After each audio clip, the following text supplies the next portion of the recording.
اعوذ باللہ من الشیطان الرجیم بسم اللہ الرحمن الرحیم۔ اب جو مضمون آ رہا ہے 13ویں رکوع میں، اس میں کیٹیگرائز کیا جا رہا ہے کہ اہل ایمان جو تھے اس وقت، یا یوں سمجھیے کہ جو مسلمان تھے، ان میں کیا حفظ مراتب کا معاملہ کیا تھا۔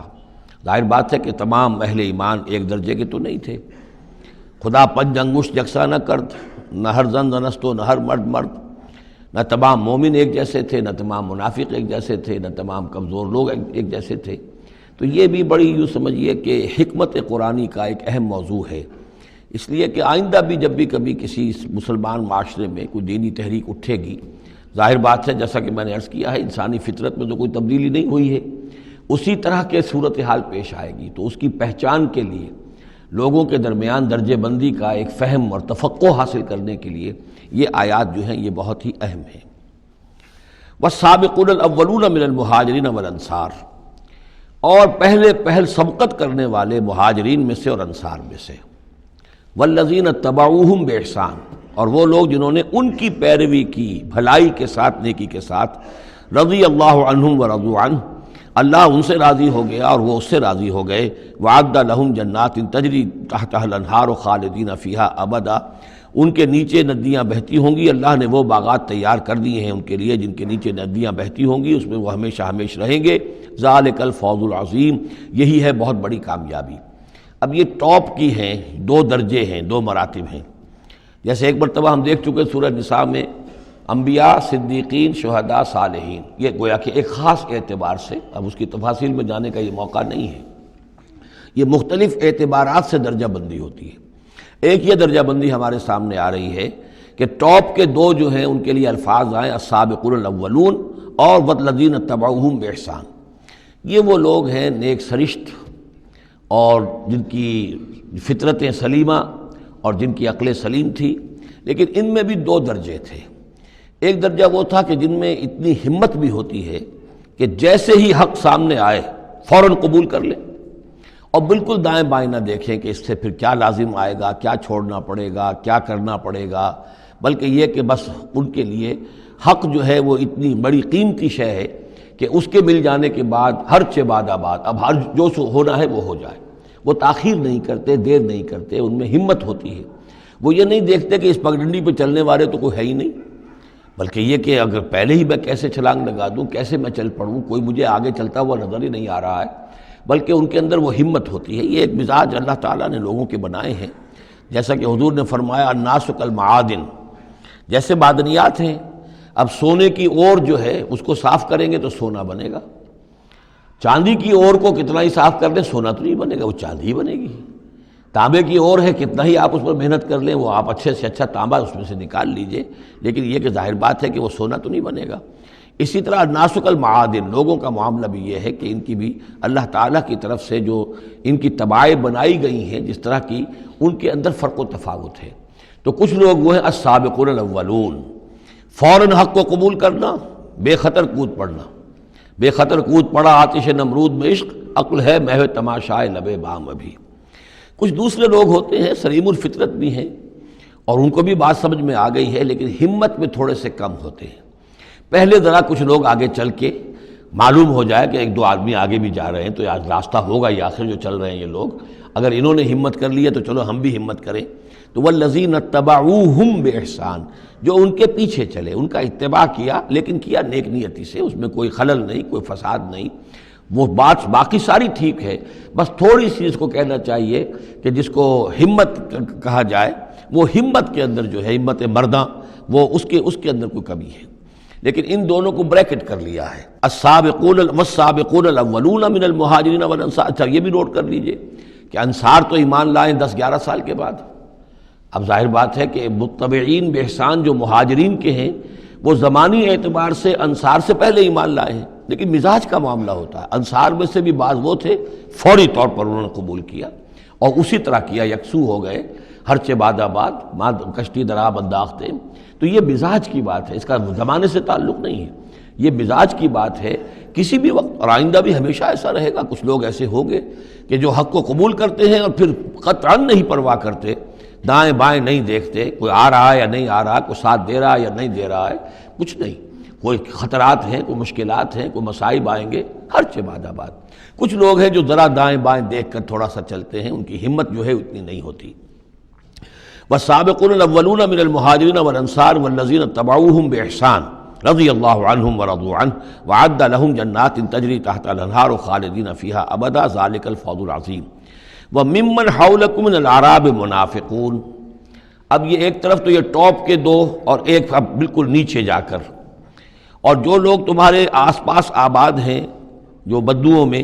جو بادیہ نشین ہیں، ان میں منافق ہیں۔ ومن اہل المدینہ، اور نہ صرف ان میں ہیں، اہل مدینہ میں بھی ہیں۔ مردوا علی النفاق، یہ لوگ وہ ہیں جو نفاق پر اڑ چکے ہیں۔ اب یعنی ان کا نفاق جو ہے جیسے ٹی بی کی تھرڈ سٹیج ہوتی ہے کہ جس کے بعد پھر امید نہیں ہوتی کہ شفا ہو جائے گی، یہ پرانی زمانے کی باتیں ہیں، اب تو ٹی بی لا علاج مرض نہیں رہا، پہلے کی بات ہے۔ لیکن یہ ہے کہ یہ اس جو مرض ہے نفاق کا، ان کا اس تیسری سٹیج کو پہنچ چکا ہے۔ مردوا علی النفاق لا تعلمہم، آپ انہیں نہیں جانتے، نحن نعلمہم، ہم انہیں جانتے ہیں۔ سنعذبہم مرتین، ہم انہیں بار بار عذاب دیں گے۔ ان کے لیے تو عذاب روز کھڑا تھا، روز مطالبہ آتا تھا نکلو اللہ کی راہ میں، روز جھوٹ بولنا، روز قسمیں کھانی، روز کسی نہ کسی طریقے سے بہانے بنانا۔ ان کی زندگی ضیق میں تھی، یہ نہیں تھا کہ وہ اس طریقے سے آرام سے تھے۔ ثم یردون الی عذاب عظیم، اور پھر ان کو لوٹا دیا جائے گا ایک بہت بڑے عذاب کی طرف، وہ آخرت کا عذاب ہے۔ اس کے بعد اب درمیان میں پھر دو کیٹیگریز آ رہی ہیں، وہ لوگ کہ جو کچھ نیمے درو نیمے برو ہیں، منافق نہیں ہیں لیکن ہمت کی بہت کمی ہے، کچھ چلنا چاہتے بھی ہیں، کچھ نہیں چل پاتے ہیں، کچھ چلتے ہیں لیکن کبھی کبھی کسی سے غلطی بھی ہو جاتی ہے، کوئی ہمت بھی کرتے ہیں لیکن کبھی کوئی غلبہ ہو جاتا ہے، کوئی کسل ہو جاتا ہے، کوئی سستی طاری ہو جاتی ہے۔ اب ان کی کیٹیگری آ رہی ہے، لیکن ان کو بھی دو حصوں میں تقسیم کریں گے۔ وآخرون اعترفوا بذنوبہم، اور کچھ لوگ اور ہیں جو اپنے گناہوں کا اعتراف کرتے رہتے ہیں، اپنی کوتاہیوں کا، جھوٹ نہیں بولتے، جھوٹا بہانہ نہیں بناتے، جھوٹی قسم نہیں کھاتے، ہم سے خطا ہو گئی، ہم سے غلطی ہو گئی، واقعتاً ہم سے کوتاہی ہوئی ہے، واقعتاً ہم اپنے اہل و عیال کے اندر مصروف ہو کر اور اپنے فرائض کی ادا کرنے میں کوتاہی کا ثبوت دیتے رہے ہیں۔ یہ اعتراف، جب تک اعتراف ہوگا نفاق نہیں شمار ہوگا۔ جہاں جھوٹا بہانہ آنا شروع ہوا وہ نفاق ہے، اور جہاں جھوٹی قسم آ گئی وہ نفاق کی دوسری سٹیج ہے۔ اور اس کے بعد تیسری سٹیج یہ ہوتی ہے کہ اہل ایمان سے انہیں ضد ہو جاتی ہے، قد ہو جاتی ہے، دشمنی ہو جاتی ہے کہ یہ بے وقوف لوگ جو ہیں ان کی وجہ سے ہم پریشان ہو رہے ہیں، اگر یہ بھی ہماری طرح بیٹھ رہے ہیں تو ہمیں بھی کوئی پوچھے نہیں اور کوئی ہمارے اوپر بھی کوئی عتاب نہ آئے۔ یہ چونکہ فوراً وہ تو جیسے ہی آواز آئی اور یہ چل پڑتے ہیں، لہذا بجائے اس کے کہ ان کے بارے میں اچھے احساسات و جذبات ہوں کہ چلیے اللہ ان کو توفیق دے رہا ہے، بلکہ ان سے ایک دشمنی اور ایک ان کے دلوں کے اندر عداوت پیدا ہو جاتی ہے، وہ ہے نفاق۔ یہ اور کیٹیگری ہے کہ جو نفاق سب سے نیچے کر لیجئے، اور سب سے اوپر وہ دو ہیں، والسابقون الاولون من المہاجرین والانصار والذین اتبعوہم باحسان۔ اب ان کے درمیان میں یہ دو سٹیجز ہیں۔ وآخرون اعترفوا بذنوبہم، اور کچھ لوگ اور ہیں جنہوں نے اپنی کوتاہیوں کا، اپنی تقصیر کا اعتراف کیا۔ خلطوا عملا صالحا وآخر سیئا، انہوں نے کچھ گڈمٹ کیا ہوا ہے، نیک کام بھی کرتے ہیں، اثار بھی کرتے ہیں، انفاق بھی کرتے ہیں، لیکن یہ کہ کبھی کوئی غلط کام بھی کر بیٹھتے ہیں، کوئی بری حرکت بھی سرزد ہو جاتی ہے۔ عسى اللہ ان یتوب علیہم، اللہ تعالیٰ امید دلاتا ہے کہ اللہ تعالیٰ ان کی توبہ کو قبول فرمائے گا اور ان کی توبہ جو ہے ان کو توبہ کی توفیق دے گا۔ ان اللہ غفور الرحیم، یقیناً اللہ تعالیٰ غفور اور رحیم ہے۔ اس میں شان نزول کے اعتبار سے ایک روایت بھی ہے، حضرت ابو لبابہ تھے رضی اللہ تعالیٰ عنہ اور ان کے کچھ ساتھی تھے، ان سے غزوہ تبوک کے موقع پر یہ کوتاہی ہو گئی کہ کسل کی وجہ سے اور مال اور دنیا میں اپنے مصروفیات اور مشاغل کی وجہ سے نہیں جا سکے، لیکن یہ ہے کہ ان کو شدید فوراً ہی احساس ہو گیا کہ ان سے تو بہت بڑی غلطی ہوئی ہے، بڑی خطا ہو گئی ہے، بڑی کوتاہی ہوئی ہے، اور اس احساس کی وجہ سے اس درجے ان کو اندر جو ہے ندامت کے جذبات پیدا ہوئے کہ انہوں نے اپنے آپ کو مسجد نبوی کے ستونوں سے باندھ لیا کہ اب حضور ہی آئیں گے اور اگر اعلان فرمائیں گے کہ ہماری توبہ قبول کر لی ہے اللہ تعالیٰ نے اور اپنے دست مبارک سے ہمیں کھولیں گے، تب ہم یہاں سے آزاد ہوں گے، ورنہ ہم یہیں پر اپنی جانیں دے دیں گے، اپنے آپ کو باندھے رکھیں گے ان ستونوں کے ساتھ۔ پھر حضور واپس تشریف لائے ہیں اور یہ آیات جب نازل ہوئیں، عسى اللہ ان یتوب علیہم، اللہ تعالیٰ ان قریب، یا اللہ توقع ہے اللہ ان کی توبہ قبول فرمائے گا، تب حضور نے آ کر انہیں کھولا اور انہیں یہ خوشخبری دی کہ ان کی توبہ جو ہے اللہ نے قبول کر لی ہے۔ یہ وہی بات ہے جو سورہ نساء میں بھی ہم پڑھ چکے ہیں، ثم یتوبون من قریب،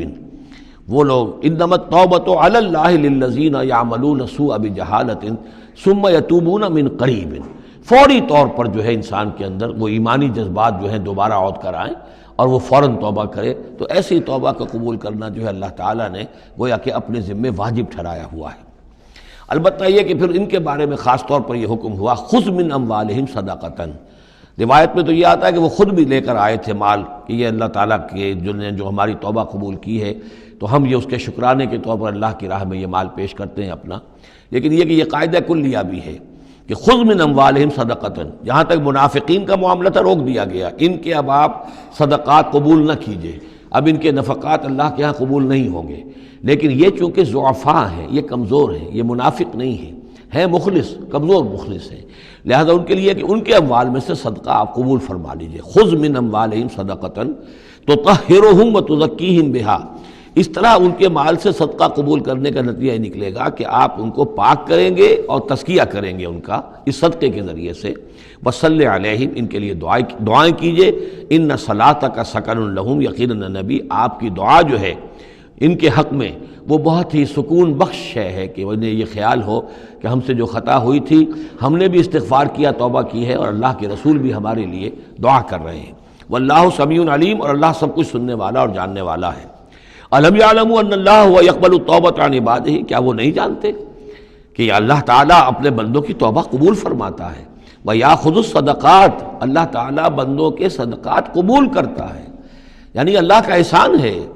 صدقہ وہ شے ہے، خیرات وہ شے ہے حضور نے اپنے اوپر حرام کی، اپنی اولاد پر حرام کی ہے،